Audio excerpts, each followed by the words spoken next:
Do you worry about feeling weaker each week? But just the thought of eating feels like too much effort. You're not alone in that, not at all. Many people over 60 quietly battle this. Not feeling hungry, forcing down food that used to bring comfort, watching muscles slowly fade, even while trying to do all the right things. It can feel frustrating, even scary sometimes. You want your strength back, but your body just doesn't want to eat. This loss of appetite, whether it came on gradually or after an illness, a medication change, or just from getting older, is so common in this stage of life. But here's the hard truth. When we eat less, especially less protein, our muscles don't get the fuel they need to stay strong. And those muscles? They're not just for lifting things. They're what help you stand steady, get out of a chair, walk with confidence, live with independence. So yes, appetite may be down, but the need to nourish your muscles, that never goes away. The good news? You don't have to force giant meals or count calories. There are gentle, practical ways to eat for strength, even when appetite is low. And today, I'll walk you through simple tips you can actually use. Strategies to help you eat less like a chore, and more like a quiet act of self-care. Let's take this step together. So, why is eating enough for muscle strength so difficult when you're just not hungry? It comes down to this. Our muscles need regular fuel, especially protein, to stay strong. But when appetite is low, you might find yourself skipping meals or just nibbling at something small. And suddenly, the day is over and you've hardly eaten at all. And that slow slide? It's called sarcopenia, a gradual loss of muscle that happens as we age. It's not about vanity. It's about strength, balance, energy, and staying independent. But here's something empowering to hold on to. Understanding the why helps us unlock the how.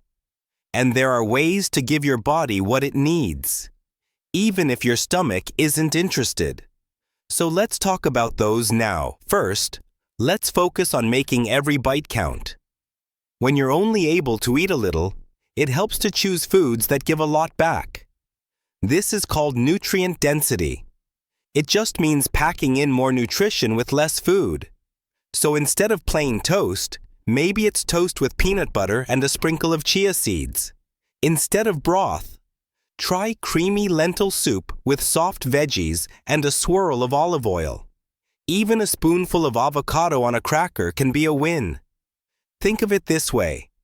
Imagine taking just 5 small bites, but knowing those bites gave your muscles a real boost. That's how we work with a low appetite, not against it. A small practical tip? Keep simple add-ins nearby. Shredded cheese, nut butter, olive oil, powdered milk, or Greek yogurt. All easy ways to gently build up the nutrients without having to eat more volume. Next, try eating smaller amounts more often. 3 full meals a day might feel overwhelming. But 6 little nibbles? That might be more doable. You don't need a big plate, just something every few hours. Even half a banana with peanut butter, or a soft boiled egg with toast fingers. Smaller, more frequent meals help you avoid that too full feeling, and they keep your muscles steadily supplied. Picture this. You nibble on a few crackers with cheese mid-morning. Sip on a smoothie early afternoon. A little soup at dinner. That's still nourishment. It still counts. Practical example. Try setting a gentle timer every 3 hours. Not to force food, but as a quiet nudge. You might find you're able to eat more across the day without even realizing it. Another gentle helper? Liquid nutrition. Sometimes chewing feels like a task. Or maybe solid food just doesn't sound appealing. That's where smoothies, shakes, and nourishing drinks come in. They're easier to sip, less pressure, and you can pack a lot into them. Imagine sipping a creamy shake made with milk, banana, peanut butter, and a little protein powder. It feels more like a treat than a meal, but it gives your muscles what they need. Easy idea to try? Blend a cup of milk, or a non-dairy option, half a banana, a scoop of nut butter, and a spoonful of cocoa or cinnamon. Optional. Add a little protein powder or Greek yogurt. It's smooth, tasty, and gentle on the stomach. Always check with your doctor or dietitian before starting supplements. But even homemade shakes can be a game changer. Let's talk flavor. Because taste matters more than ever. Loss of appetite often comes with changes in taste and smell. Suddenly, food just tastes flat, which makes eating feel even more like a chore. One simple solution? Boost the flavor. Just a little. Fresh herbs, a splash of lemon, a sprinkle of spice, even a bit of butter or cheese can make bland meals more inviting. Imagine that same plain chicken, now gently roasted with rosemary, olive oil, and a dash of garlic. Suddenly, it smells good again, maybe even a little comforting. Practical tip: keep a few go-to flavor boosters handy. Fresh parsley, cinnamon, grated ginger, lemon zest, or spice blends. Sometimes it just takes a little nudge to make food more appealing. Now, consider how food feels, not just how it tastes. When chewing is tiring, or if there are dental issues, certain textures can feel like too much. That's okay. The solution? Go soft and smooth. Eggs, cooked cereals, mashed vegetables, soft fish, yogurt, tender meat stews. All nourishing, but easy to handle. One viewer once shared this simple shift. They swapped their usual sandwich for a bowl of soft scrambled eggs with melted cheese. And suddenly, breakfast was back on the table. Simple swaps to try? Oatmeal instead of toast. Mashed sweet potato instead of roasted. Ground meat sauces over pasta instead of sliced meat. Make it soft. Make it gentle. And eating becomes less effortful. Here's a lesser-known but powerful tip. Time your protein. Your muscles need protein throughout the day, not just one big serving at dinner. So spreading it out gently helps your body use it better. That could mean a little protein at breakfast, like yogurt or eggs. A snack mid-afternoon, maybe some cottage cheese or hummus, and then a smaller portion of fish or beans at dinner. It doesn't have to be much. Even 10 to 15 grams of protein a few times a day can make a real difference over time. Try this rhythm. Protein in the morning. Protein midday. Protein evening.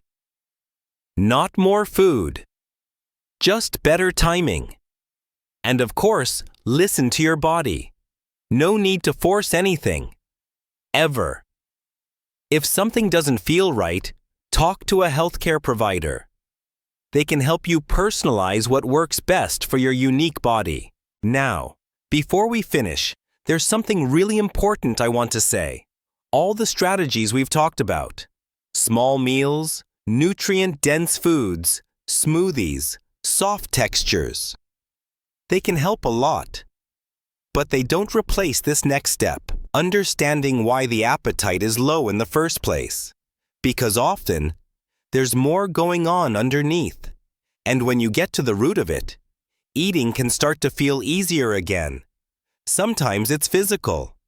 Certain medications can dull hunger. Dental issues can make chewing painful. Digestive discomfort can quietly turn eating into something we avoid. And sometimes, it's emotional.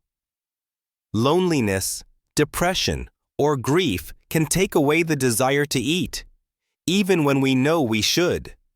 So if appetite loss is persistent, or if food just keeps feeling like a burden, please talk to your doctor.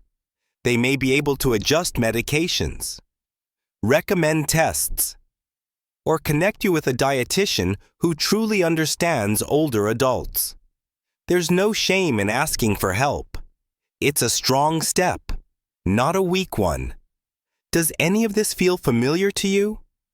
Have you found a little trick that makes eating easier, like a favorite smoothie or a comforting snack? I'd love to hear about it in the comments. Your tip might help someone else who's struggling in silence. And if you've ever felt alone in this, please know you're not. So many others are walking this path too. If you found even one helpful idea today, would you consider clicking like? And if you want more gentle wellness tips designed for your season of life, go ahead and subscribe. We're building a kind community here, and you belong in it. So here's the heart of today's message, in case you need to hear it again. Yes, it's harder to eat when appetite fades. But that doesn't mean you're out of options. You can support your strength. With simple meals, sips instead of bites, flavor that comforts, and a softer approach that meets you where you are. Even small changes, like a mid-morning shake or some extra olive oil on your mashed potatoes, can make a difference. Don't underestimate those small steps. They add up. And remember, if something deeper is stealing your appetite, you deserve answers. You deserve care. So, what's one small step you might try this week? Maybe adding peanut butter to your toast, or setting a timer for a gentle snack break. Let me know in the comments. I'd love to cheer you on. Thanks for being here with me today. I'll see you in the next video. Until then, be kind to yourself. You're doing better than you think.